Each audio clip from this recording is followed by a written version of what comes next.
날마다 중요하지 않은 날이 없지만 이제 또 미국의 소비자 물가 지수가 나오고 주가가 강하게 반응하니까요. 어떻게 해야 되지? 궁금합니다. 시황의 해설자들 오늘은 블루오크 이동훈 대표님과 시장 전략들, 또 눈여겨볼 섹터들 이야기할게요. 어서 오십시오. 안녕하세요. 네, 오늘 주제를 이렇게 잡아봤는데요. 무엇보다도 미국의 이제 7월 소비자 물가 지수가 발표가 됐고요. 결과를 봤습니다. 이후에 시장을 이끌고 갈 업종 섹터는 무엇이냐, 포커스를 이렇게 맞추겠습니다. 일단은 물가 지표 발표한 거 해석 좀 해주시고요. 안도랠리가 조금 더 이어질 수 있다. 한편 여전히 조심할 때라는 두 가지 시각이 상존하지 않습니까? 어느 쪽이십니까? 좀 시간을 벌었다 이렇게 이제 보면 될 것 같은데요. 그러니까 인플레이션이 예상했던 것보다 좀 낮아졌고, 그리고 이제 또 심지어는 전달 대비 이제 정체 상태로 가는 그런 수치가 나왔습니다. 그래서 인플레이션 정점론이 조금 더 힘을 실리는 그런 모습인데, 다만 이제 연준 인사들의 발언은 아직은 신중합니다. 연준 인사들은 뭐 내년도 초에 금리 인하할 것이다 이런 기대를 갖는 건 비현실적이다 이런 언급을 하고 있고, 심지어는 내년도에 뭐 4% 중반 정도까지 금리 계속 올려야 된다 이렇게 주장하는 연준 인사들도 있거든요. 물론 이 발언은 실제로 그렇게 본다 또는 그렇게 시행할 것이다라는 점보다는 인플레이션을 자극하지 않도록, 시장이 너무 열광하지 않도록 좀 속도 조절시키려는 의도가 있어 보이긴 합니다만은, 어쨌든 다음 한 FOMC까지 또 한 달이 또 남아 있는 상태이기 때문에 그 전까지 불안함보다는 이제 정점 기대감이 어느 정도 작용을 하면서 시장이 조금 이제 버틸 수 있는 시간을 벌어놓은 정도로 보면 될 것 같은데요. 뭐 내용들을 보면 에너지 가격이 좀 많이 빠지면서 전체적으로 좀 기여를 한 것 같은데, 여기서 추가적으로 빠진다면, 뭐 아직은 덥지만 이제 조금 지나가면 이제 겨울로 다가가게 되고, 이런 거 감안했을 때 이제 유가가 먼저 움직인다든가 이렇게 되면 또 이제 흔들릴 수 있거든요. 그래서 에너지 가격이 어느 정도 좀 추가 하락을 하는지 여부를 좀 투자자들은 계속 눈여겨보면서 유가 추이를 보면서 이제 좀 시장에서는 좀 주목을 할 것 같습니다. 근데 다행스러운 건 어쨌든 그동안에 시장에서 걱정했던 거는 이제 긴축 강화, 이에 따라서 경기 침체가 생각했던 것보다 좀 현실적으로 올 가능성이 높아졌다, 이걸 불안해하고 있었는데, 이런 불안함을 조금 씻어주면서 이제 시간을 벌어준 점은 좀 다행스럽다. 한 달 정도 시간을 벌었다, 이렇게 정리해 볼 수 있겠습니다.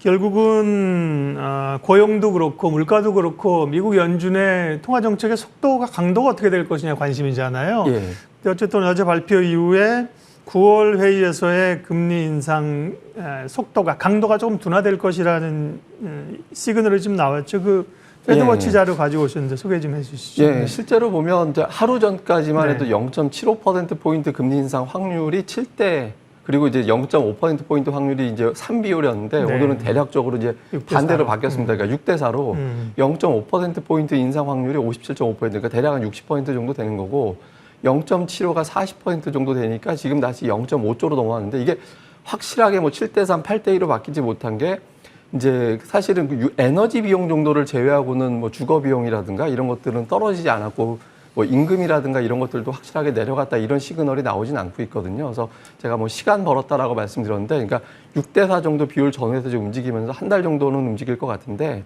어쨌든 현재 수준만 유지한다라면은 9월 FOMC 회의에서는 0.5%포인트가 조금 더 유력해진 상태라서 투자자들이 조금 더 안도할 수 있는 분위기는 이어질 것 같습니다. 그 사이가 이제 오락가락 하겠죠, 그죠? 또 좀 상황이 안 좋아지면 75bp 가능성도 있는데 50bp가 가능성이 높겠지. 그래도 어쨌든 100bp 1%포인트 얘기는 좀 쑥 들어갔습니다, 그죠? 그 얘기도 살짝 나왔었는데, 어제 모든 투자자들이 어제 밤에 발표된 미국의 7월 소비자 물가 지수를 뭐 저를 포함해서 주목하고 있었는데요. 어제 아침에 중국의 또 소비자 물가 지수가 나왔습니다. 거의 뭐 주목하지 않았었는데, 보면 중국의 7월 소비자 물가 지수는 2.7% 상승이 나왔고, 예측치가 2.9였으니까 예측치 기대치보다도 낮게 나왔거든요. 근데 이동훈 대표님은 중국 물가 상황이 조금 부담스럽다, 이 얘기를 가지고 오셔서 뭐 나쁘지 않게 나왔는데요. 그러니까 뭐 중국 물가 상승률이 부담스럽다라는 취지는 아니고요. 그러니까 이제 좀 우리가 주목해봐야, 사실 어제 주목도를 같이 봤어야 되는 지표였는데, 뭐 어저께 저녁에 미국 물가 지표 딱 나오면서 순간적으로 그 메신저에 안 본 메시지가 쌓이잖아요. 그러니까 150개가 쌓이더라고요. 그러니까 예전에 뭐 똑같은 지표 나올 때 한 50개 정도 쌓였던 거에 비하면 관심도가 그만큼 높았던 것 같은데. 이전에 왔던 건 다 묻혀버리죠 또. 근데 이제 중국 같은 경우는 이게 우리가 이제 경기 부양책이라든가 또 생산자 물가 지수하고 맞물려서 좀 봐야 되는 측면이 있는데, 그러니까 중국에서 가장 소비에서 예민한 게 이제 돼지고기하고 콩 가격이잖아요. 중국 사람 돼지고기 많이 먹고 콩을 많이 볶아 먹고 이러다 보니까 돼지고기 가격이 계속 올라가게 되면 물가가 압박을 받게 되는데 지금 이게 왜 중요하냐면 하반기에 우리나라 입장에서는 또 전 세계적으로 경제를 끌어올릴 수 있는 동력이 여러 가지가 있겠습니다만 이제 적극적인 부양을 못하는 상황이라면 중국이 부양을 해주지 않을까, 그리고 이제 중국에서 어떤 이제 그 동력이 나오지 않을까라는 기대감이 좀 있었는데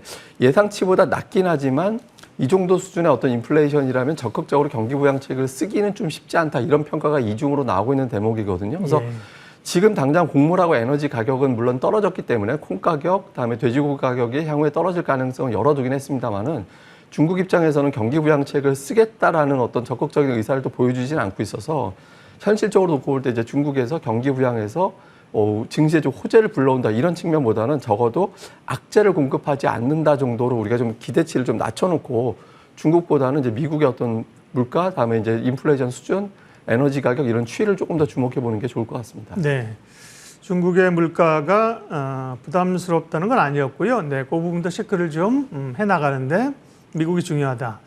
결국 이제 인플레가 고점을 좀 찍고 나왔다. 지난달에 9.1에서 그거보다 더 이상 올라갈 가능성보다는 소위 이제 피크아웃, 고점을 찍고 내려온 것이냐, 그에 대한 기대감이 있는데요. 그럴 가능성은 어느 정도 있다고 보시는지, 그렇다고 하면 피크아웃을 인지한다면 시장에는 어떤 변화들이 나타날까요?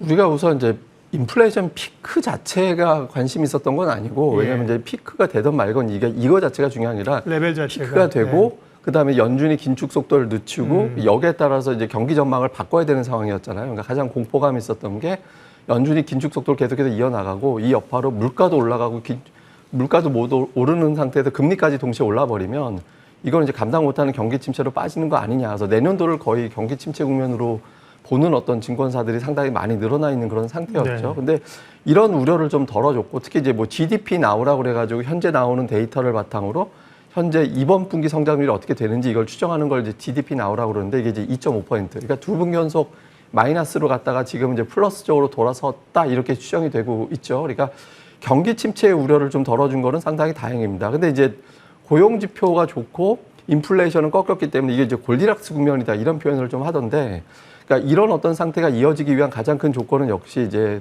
유가입니다. 지금 유가가 사실은 떨어졌다라고는 하지만 90달러에서 95달러 사이로 떨어진 거지 확실하게 이제 추세적으로 아래로 자리를 잡았다, 이렇게 보기도 어렵고, 북반구가 겨울 됐을 때 또 어떤 일이 벌어질지 모르잖아요. 그러니까 가스 공급이라든가 이런 것들에 대한 어떤 문제가 또 있기 때문에 향후에는 일단 오늘 정도는 이제 시장에서 안도하고 올라오긴 했지만 이후에는 이제 다시 국제유가가 또 경기 회복 기대감이 나오면 또 국제유가가 올라갈 수 있는 상태이기 때문에 그 임계점을 95달러 아래쪽에서만 계속 막아줄 수 있는지 여부, 이게 확인이 된다라면 적어도 이제 박스권이 조금 올라가서 2,500 전후에서 움직이게 되는 흐름이 나올 것이고, 이제 국제유가가 여기서 다시 또 경기 기대감에 올라간다라고 하면 인플레이션 피크 유발했던 게 에너지 비용인데 이게 또 무산될 수 있기 때문에 유가 추이를 당분간 계속해서 주목해서 봐야 될 것 같습니다. 유가를 봐야 되고요. 결국 이제 경기 침체에 대한 우려가 시장에 조금 더 광범위하게 확산이 됐던 거잖아요. 예. 근데 보면 지표를 몇 개를 봐야 되는데 10년물, 2년물 사이의 그 역전 현상은 저도 이제 간밤에 뭐 GDP 나우도 보고 봤는데요. 보니까 역전 현상이 확연하던데요. 예. 결국은 사실은 일정 기간이 지나고 나서 경기 침체나 경기 둔화가 온다는 것 자체는 좀 받아들여야 되는 거 아닌가, 이런 생각도 들더라고요, 개인적으로. 실제로 보면 대략적으로 한 1년 정도 지나면 경기 침체 사이클이 왔기 때문에 이것도 이제 부담인데, 지금으로서는 2년물 국채 금리는 연준의 정책을 따라갈 수밖에 없고 이제 10년물 국채 금리가 좀 올라가줘야 여기서 이제 되는데, 10년물 금리는 경기 침체 우려가 확실하게 벗어나줘야 이게 올라갈 수 있는 거잖아요. 그러니까 이제 이것도 역시 마찬가지입니다. 그러니까 인플레이션 데이터가 좀 완화가 돼줘서 기업들이 투자를 극도로 위축시키지 않을 것 같다라는 정서가 좀 나와줘야 되기 때문에, 그러니까 지금 당장 내려간 건 우리가 이제 1년 뒤로 시간을 벌어놓을 수 있기 때문에 조금 늦출 수 있겠지만, 이게 계속 이어지는 환경, 그러니까 유가가 올라가서 인플레이션 잡혀서 또 긴축을 하고 그렇게 되면 이제 경기가 나빠진다, 이런 국면이 가지 않아야 되는 게 더 중요해서 이것도 역시 이제 에너지 비용이 하락하고 맞물려서 우리가 계속 좀 봐야 될 것 같습니다. 일정 부분의 안도랠리가 지금 가고 있고요. 지속된다면 어떤 업종을 주목해 볼 것인가, 업종 섹터 이야기하겠습니다. 먼저 반도체, 건설, 조선 점검을 해주신다고 하는데 뭐 다 좋을 수도 있고 또 부정적인 요인이 섞여일 수도 있습니다. 하나씩 좀, 반도체는 좀 부정적인 요인들이 많죠? 반도체가 단기적으로 노이즈가 상당히 많죠. 뭐 치포 동맹 관련해 가지고도 있었고, 뭐 최근 들어서 뭐 엔비디아, 인텔, 마이크론 테크놀로지 어제 레노바에서도 또 실적 어려울 것 같다라고 이제 공개를 하면서 상당히 많이 이제 빠져 있는 그런 상태인데 어제 이제 왜 이런 일이 생겼을까라고 해서 어제 이제 블룸버그에서 나온 기사를 하나 보니까 그러니까 가수요가 좀 있었던 걸 갖고 가수요를 가지고 이제 업체들이 착각한 것 같다. 그러니까 이제 공급이 좀 안 되는 상황에서 공급 받으려고 하는 업체 입장에서는 빨리 받아야 되니까 이 주문을 2배 이상 해버렸다라는 거예요. 네. 10개 필요한데 20개 필요하다라고 얘기를 해버렸고 이걸 수요로 착각을 해가지고 대규모 설비 투자가 진행이 돼서 공급 가행 상태가 만들어졌다라는 건데 이걸 해결하기 위해서 단기적으로는 결국에는 투자를 늦추고 그 투자 늦추는 게 효과를 내기 위해서는 또 1년 정도 시간이 걸리거든요. 그러니까 당장 해결할 수는 없습니다. 이게 중요한 건 주가의 반응인데 삼성전자 차트를 한번 보시면 이 정도쯤 됐을 때는 방어가 되지 않을까 이런 기대감을 가질 만한 모습이 나옵니다. 지금 이게 60월선하고 120월선하고 차트로 보고 계신 거거든요. 그러니까 위에 있는 게 60월선이고요.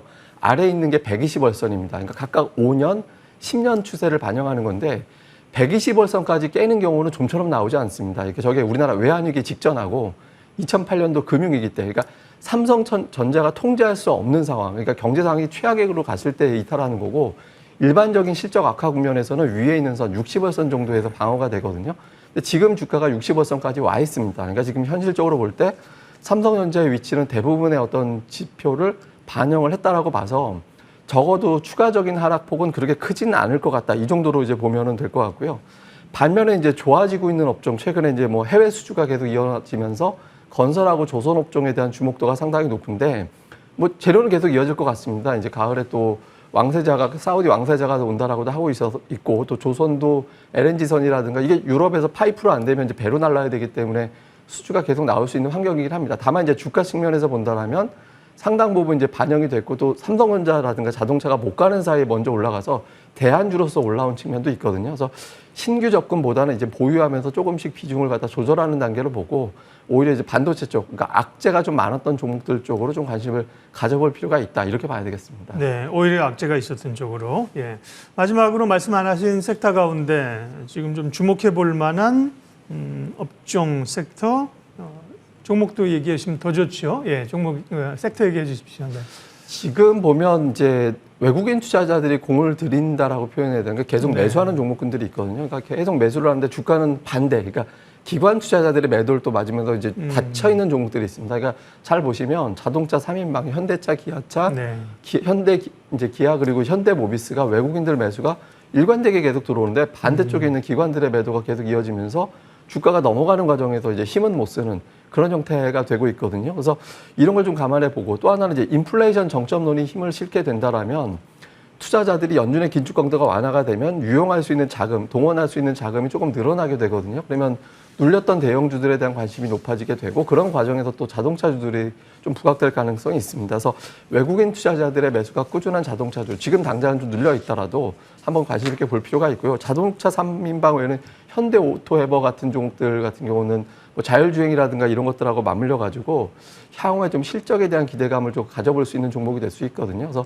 이런 종목들에 대해서도 뭐 주가가 좀 안 좋을 때 조금씩 좀 관심을 가져놓을 필요도 있다. 이렇게 봐야겠습니다. 예, 외국인들이 지속적으로 사는 자동차 업종 얘기를 해주셨고요. 경기 침체 우려로 좀 먼저 떨어졌던 업종들 같은 경우도 관심거리인데 그런 것들은 지금 키마치로 좀 올라왔나요? 여전히 좀 볼 수 있는 섹터들이 있나요? 경기 침체로 대표적으로 빠진 게 반도체거든요. 그러니까 반도체 때문에 전자제품에 대한 수요가 감소할 것 같다. 근데 이렇게 되면서 제가 이제 지난주에도 소부장 종목 말씀드리고 실적 좋은 뭐 IT 쪽 확대해서 뭐 모바일이라든가 이런 것도 같이 봐야 된다고 말씀드렸는데 오히려 그 뒤에 주가는 더 빠졌습니다. 뭐 심텍이라든가 BH라든가 제가 예를 들었던 종목들이 다 많이 빠져 있는 상태인데 네. 뭐 이런 종목 실적은 언젠가 다시 또 반영되게 돼 있거든요. 그래서 주변 분위기에 휩쓸려 있는 실적 호전주들 이런 것들에 대해서도 뭐 계속해서 좀 관찰해 나가시는 것도 필요해 보입니다. 마지막으로 친환경이나 방산, 원전 이런 섹터들은 좀 쉬는 듯하면서 계속 순환매로 강세를 보이고 있는데요. 여전히 관심권에 두어야 합니까? 저는 이제 친환경 쪽은 좀 태양광에서 긍정적으로 말씀을 드렸는데, 네. 그러니까 지금부터는 오히려 좀 반대로, 그러니까 네. CPI라는 어떤 고비가 넘어갔기 때문에 시장의 수급이 이제 조금씩 좀 안 좋았던 종목들 쪽으로 좀 분산될 가능성이 있어서 방산도 마찬가지고 이제 친환경도 마찬가지고 조금 좀 낮춰놓을 필요도 있어 보입니다. 네. 오늘 시황전략은 블루워크 이동훈 대표님과 함께 했습니다. 고맙습니다. 예.